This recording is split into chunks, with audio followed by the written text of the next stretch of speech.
ఇక ఇంద్రకీలాద్రి సమగ్ర అభివృద్ధిలో మరో కీలక అడుగు పడింది. భక్తులకు మరింత మెరుగైన సేవలు అందించేందుకు 53 కోట్లతో నిర్మించిన నూతన అన్నదానం మహాప్రసాద భవనాలకు ప్రారంభానికి సిద్ధం అయ్యాయి.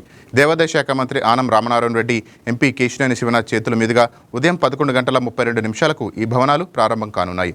ఒకేసారి 800 మంది కూర్చొని అన్నప్రసాదం స్వీకరించేలా ఆధునిక అన్నదాన సదనం నిర్మించారు. అలాగే మహాప్రసాద భవనంలో గంటకు 60,000 లడ్డూలను తయారు చేసే సామర్థ్యం కల్పించారు. శానిటరీ కిచెన్, స్టోరేజీ, ప్యాకింగ్ సదుపాయాలతో పాటు కేవలం 30 నిమిషాల్లో 10,000 మందికి అన్నదానం అందించేలా ఏర్పాట్లు పూర్తి చేశారు. కొత్త భవనాల ప్రారంభోత్సవం ఏర్పాట్లపైన దుర్గగుడి ఆలయ ఈవో చైర్మన్తో మా ప్రతినిధి బిందు ఫేస్ టు ఫేస్. ఇంద్రకీలాద్రి అమ్మవారి దేవస్థానంలో అభివృద్ధికి మరో మెట్టు పడిందనే చెప్పుకోవచ్చు. ఇంద్రకీలాద్రి దేవస్థానంలో అన్నదాన సత్రాన్ని నిర్మించడం జరిగింది. అదేవిధంగా లడ్డూ పోట్ని కూడా అత్యాధునిక శోభతో నిర్మించారు. అయితే అభివృద్ధి జరుగుతూనే ఉంది. అయితే రానున్న రోజుల్లో అమ్మవారి దేవస్థానంలో ఇంకా కట్టడాలు పెరిగి ఇంకా టూరిజం అంటే టెంపుల్ టూరిజం పెంచే విధంగా అయితే అడుగులు వేస్తుందనే చెప్పుకోవచ్చు. ప్రస్తుతం మనతో ఈ అంశం మీద మాట్లాడడానికి ఆలయ చైర్మన్ బొర్రా రాధాకృష్ణ గారు ఉన్నారు. సార్, అన్నదాన భవనం నిర్మాణం అయింది, అటు లడ్డు పోటు కూడా నిర్మాణం అయింది, ఎలా అనిపిస్తుంది? ఓం శ్రీ కందుర్గా నమః.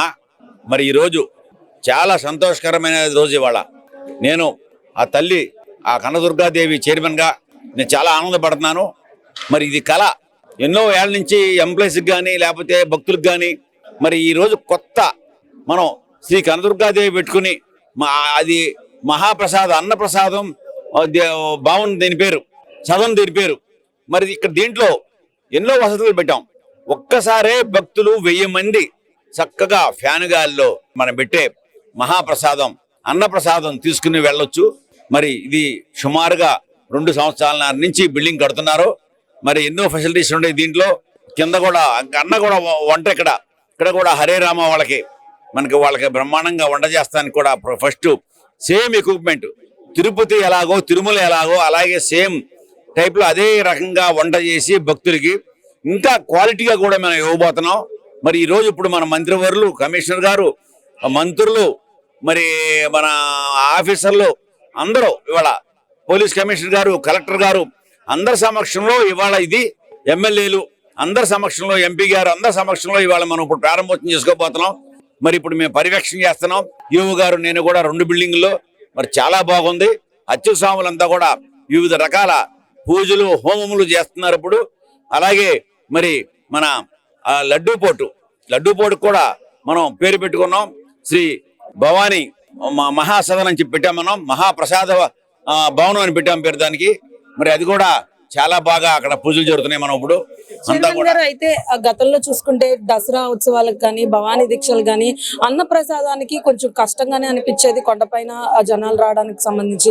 ఇప్పుడైతే ఇవి ఏర్పాటు చేశారు. అమ్మా లోగడ మనకుండ భవనంలో మనకి ఒక 2 ఫ్లోర్లో పెట్టినా కూడా 400 మందికి పెట్టగలిగే వాళ్ళం మనం. రష్ ఎక్కువ అయిపోయేది, చాలా రష్ ఎక్కువ. కొన్ని సమయాల్లో ముఖ్యంగా దసరా ఉత్సవాల్లో కానీ ఆ భవానీ మాల్ టైంలో కానీ చాలా ప్రసాదం కోసం చాలా ఇబ్బంది పడేవాళ్ళు భక్తులు కూడా. మరి మనకు అంత ప్లేసే ఉంది. మరి ఇప్పుడు మాత్రం 1000 మందికి నెంబర్ 1 ప్లేస్ ఇచ్చాం. నెంబర్ 1గా ఉంటుంది. ఒకేసారి 1000 మంది అంటే సుమారుగా 10,000 మందికి మనకు అసలు ఏ ఇబ్బంది లేదు.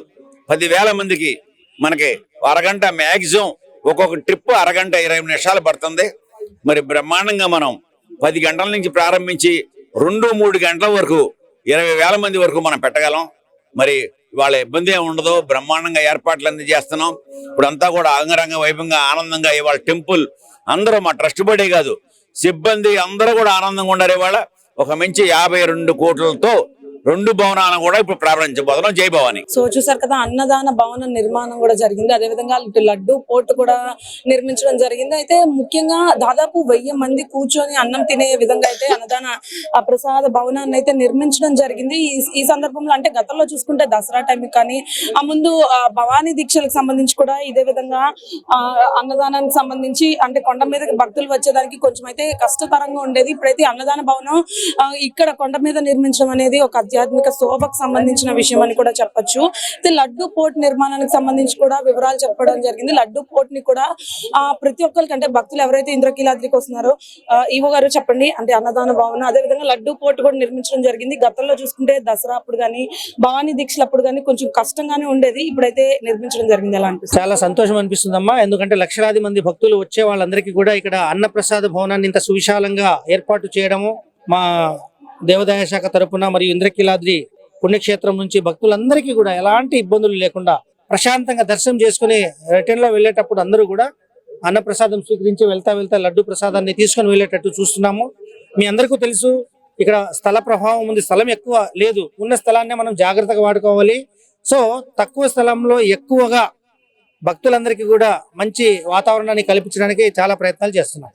సో స్థల ప్రభావానికి సంబంధించి అంటే కొంచెం స్థలం లేకుండా కొంచెం ఇబ్బంది పడుతున్నప్పటికీ కూడా ఇక్కడ చాలా వరకు విశాలంగా అన్నప్రసాద భవనం ఇటు లడ్డు పోర్ట్ నిర్మాణం కూడా జరిగింది. అదేవిధంగా భక్తులందరికీ కూడా వచ్చే విధంగా సౌకర్యాలు కూడా చేసినట్టు తెలుపుతున్నారు. ఇటు ఆలయ చైర్మన్ ఉన్నారు, ఇటు అలా ఈవో కూడా నిత్యం పర్యవేక్షిస్తున్నారు. ఇది ఇక్కడ పరిస్థితి. వీడియో జర్నలిస్ట్ వెంకట్ బిందు, వైకే న్యూస్, విజయవాడ, ఇంద్రకీలాద్రి నుంచి.